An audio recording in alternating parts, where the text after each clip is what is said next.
cette information, le député insoumis Ugo Bernalicis et la France insoumise qui propose d'abroger le délit d'apologie du terrorisme du code pénal. C'est difficile de faire plus ignoble, dit sur X le ministre de l'Intérieur Bruno Retailleau. Une infamie de plus des insoumis, dit Éric Ciotti. Vous, Thibault de Montbrial, que dites-vous ?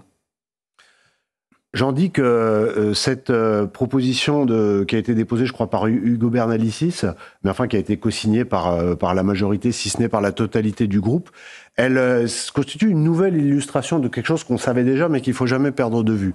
C'est que la France insoumise a fait le choix, mais il y a longtemps déjà, de l'électoralisme, de la drague électorale, de la séduction électorale, de deux catégories de population.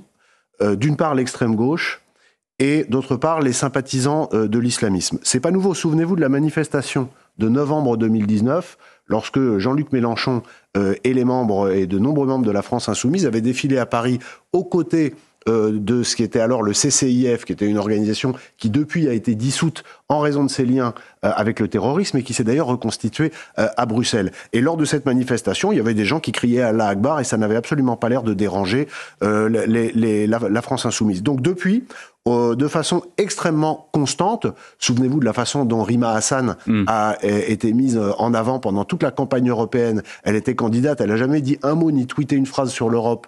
Et le soir des résultats, elle était à la droite de Jean-Luc Mélenchon avec un kéfier.